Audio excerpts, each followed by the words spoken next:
All right, let's get right into it. We're going to unpack the real psychology behind having a small social circle.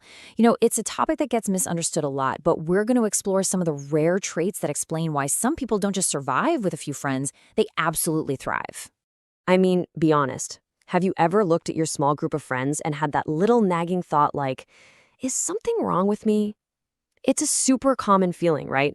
Society is always screaming that more is better, that popularity is the ultimate goal. But what if it's not a flaw? What if it's actually a sign that your mind just works on a different level? So you've got these two competing ideas. On one hand, there's the common myth, if you have few friends, you must be antisocial, maybe a little broken, or you're just failing at the whole social thing. But then there's the psychological reality, and that tells a completely different story. It says you're likely highly aware, you prefer deep connections, and you're fiercely independent. Today, we're throwing out the myth and diving deep into that reality. Okay, so let's kick things off with the first huge trait, this relentless search for what's real, for authenticity. And look, this isn't just about being picky. It's about a fundamental, non-negotiable need for genuine connection. This quote just nails it, doesn't it? That feeling that you would literally rather sit in total silence by yourself than have to endure a conversation that feels fake. This preference for being alone over being with inauthentic people, that's the core of this whole thing. So why such a low tolerance for fakeness? Well, it's because your brain is basically a highly tuned authenticity detector. You can just feel it when someone's being manipulative or dishonest. So keeping your circle small isn't you being antisocial. No way. It's you actively and smartly protecting your own peace. And that leads right to this preference for quality over quantity. See, people with few friends aren't avoiding relationships. They're avoiding the shallow, surface-level ones. They're itching to talk about big ideas, about psychology, about things that actually mean something, not just gossip or small talk. They're holding out for the real deal. Now for our second trait, and this one is a game changer for understanding this mindset. For some people, social interaction isn't a battery charger, it's actually a massive energy drain. The psychological term for this is high social sensitivity. Now, what's so fascinating here is that this isn't about being shy. Not at all. It means your nervous system is literally processing more information in every single social situation. You're picking up on more emotional cues, more body language, more of the unspoken stuff. You can think of it like this. For an extrovert, being social makes their energy bar go up. They gain energy. But for someone with high social sensitivity, every conversation, every interaction makes that energy bar go down. It costs them something. So when you need space, you're not being rude.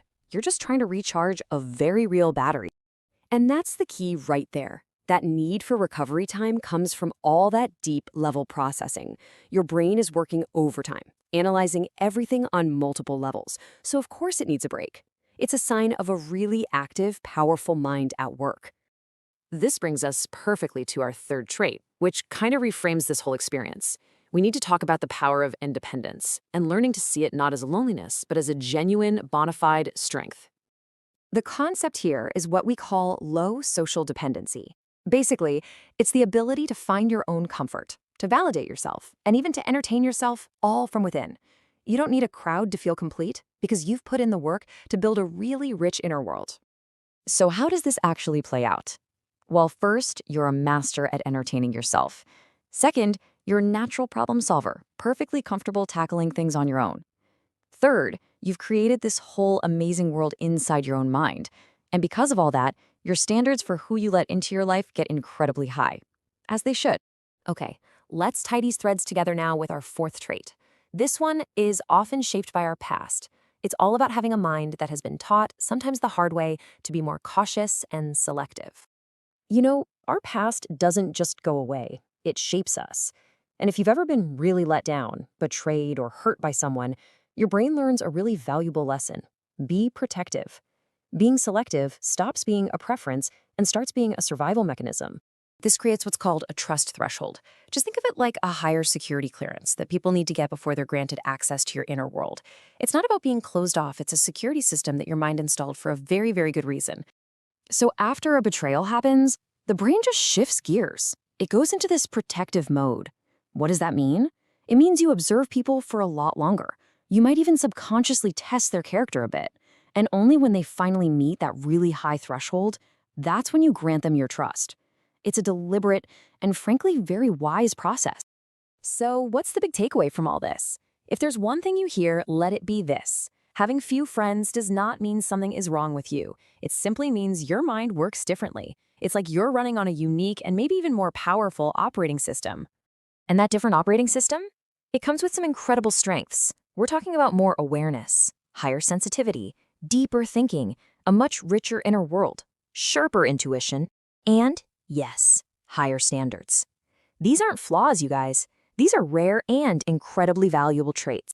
So I'll leave you with this final thought. In a world that seems to prize being social above everything else, what if real strength isn't found in the crowd? What if it's found in the quiet confidence of a mind that already knows its own worth? What if the strongest minds among us are actually the ones who aren't afraid to walk alone?